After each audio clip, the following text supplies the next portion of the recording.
My boyfriend, 30M, made me, 27F, sign a loyalty contract after accusing me of cheating, but I later found out he was living a second life with a woman who didn't even know I existed. My boyfriend, Ethan, 30M, wasn't the loud, aggressive type.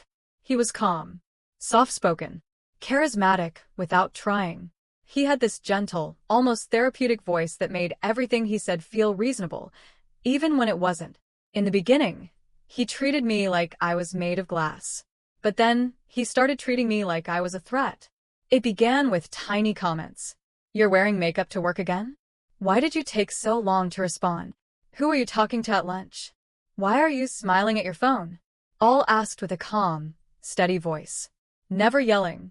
The quiet control is harder to recognize. Harder to fight. Harder to escape. One night, he woke me up at 2:13 a.m., shaking my shoulder gently. "Who is Ryan?" I was half asleep, confused. Ryan was a new coworker who asked where the stapler was that morning. But Ethan dissected it like I had confessed to adultery. He didn't yell. He just stared. Analyzed. Memorized. Then came the fake message. A screenshot he showed me on his phone, a text supposedly from my number saying, "Tonight was amazing. Same time tomorrow." I didn't send it. I never saw it on my own phone. But he insisted I deleted it. When I denied it too hard, he whispered, "I'm trying to forgive you. Why won't you let me?" And that night, he introduced the loyalty contract. 3 pages. Typed. Lawyer-like formatting. Clauses, subclauses, signatures. Rules I had to follow to rebuild trust. Share my location at all times. Weekly phone inspections. Selfies proving my whereabouts. No going out after 8 p.m. No male friends. No going anywhere without informing him. Full access to my phone, email, and social media. I should have run. Instead, I cried and signed it. It wasn't a breakup. It was a sentence. Update 1. At first, I thought the contract was temporary. 30 days. That's what he told me. But every time the deadline arrived, Ethan would say, "We're not where we should be yet. Let's extend it a bit." A bit turned into months. Months turned into nearly a year. During this time, his behavior evolved from suspicious to strategic. He subtly isolated me. He'd accidentally start arguments with my friends. He'd point out flaws in my family's behavior. He'd get worried whenever I made plans without him. Always concerned. Always protective. Never controlling, in his mind. I began to unravel. My confidence evaporated. I apologized constantly. I explained myself like a child trying to avoid punishment. He positioned himself as my anchor. The person who kept me grounded. The one who understood me better than anyone. But sometimes, in quiet moments, I'd feel something in my stomach, like a warning. Especially when he smiled at me after an accusation. The smile never reached his eyes. And then the passcode. He changed the passcode on his phone. The same phone he claimed I could look at anytime. When I asked about it, he kissed my forehead and whispered, "If you were honest with me, you wouldn't feel the need to ask." I stopped asking. Update 2. The moment everything shifted happened on a random Tuesday morning. I woke up to a DM on Instagram. I think we need to talk about Ethan. The profile wasn't private. A woman, pretty, smiling, looked around my age. Her name was Sabrina. I stared at her message for an hour before responding. When I finally asked what she meant, she replied, "Are you dating him? He told me someone named Lena might try to contact me and pretend you're still together." Lena is me. My spine turned to ice. I asked how long she'd been dating him. She said, "Almost 2 years."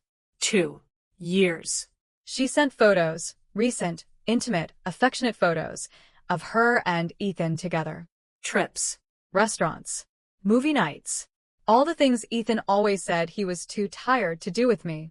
He told her I was his unstable ex who couldn't let go. That I was dangerous. That I fabricated stories about him, controlling me. That I harassed him. He told her, "If she ever contacts you, block her immediately. She's sick." I felt physically sick, like the world tilted under me. I asked Sabrina if he ever mentioned where he lived. She said, "He said he lives alone. That he's been trying to get rid of a toxic woman who won't stop coming to his place." He was talking about me. My hands were shaking so badly, I dropped my phone twice. I wasn't his girlfriend.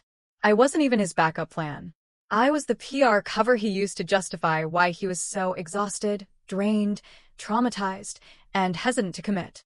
It wasn't that he didn't want commitment. He already had it with her. I was the liability. Update 3.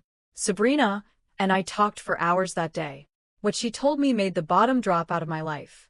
She said Ethan traveled a lot for work. He didn't travel for work. He traveled to see her. She said he spent weekends at her place.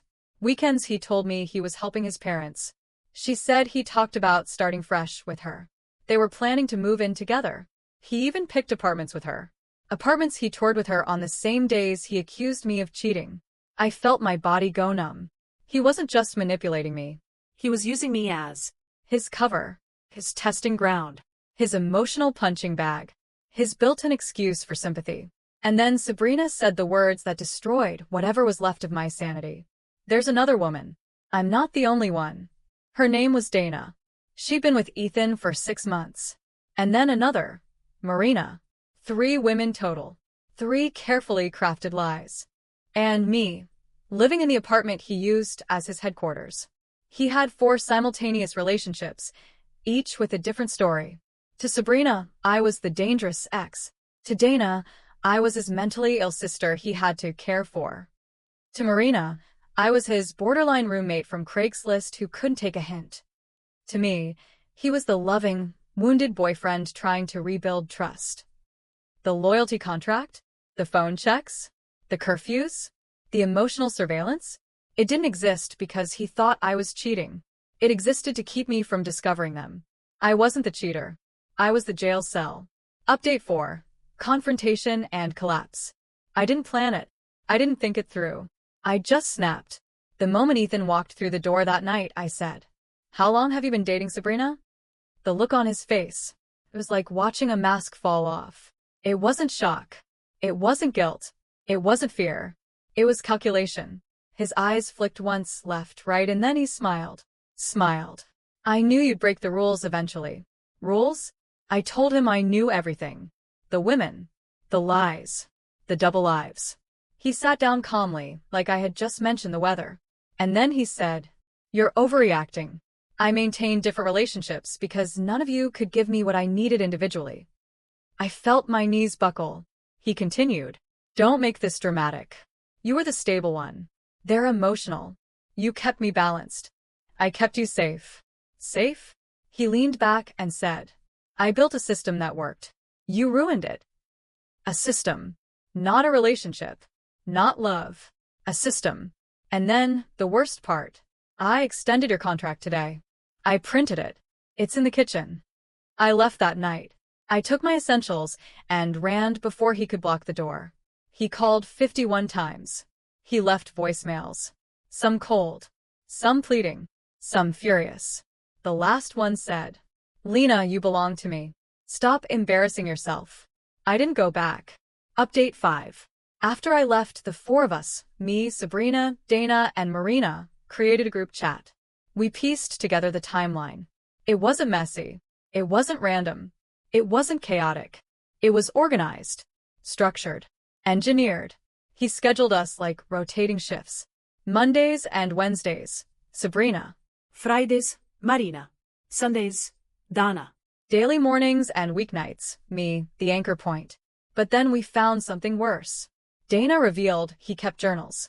Not of feelings. Not of memories. Of our behaviors. Pages and pages of. Lena cries too much. Becomes compliant afterward. Sabrina questions things. Decreased time spent with her. Dana needs affection to stay loyal. Marina responds to jealousy. Useful tool. We were case studies. Experiments. Variables in his relationship ecosystem. He wasn't dating us. He was managing us. We reported him. All of us. A detective contacted us last week. Turns out, Ethan had other victims before us. A pattern spanning almost 10 years. And me? I'm in therapy. I'm healing. I'm learning that love shouldn't feel like surveillance. And sometimes, I still check my phone expecting another voicemail. But he hasn't called in weeks. Not because he's moved on. but because he's finally being watched by someone he can't manipulate. The law.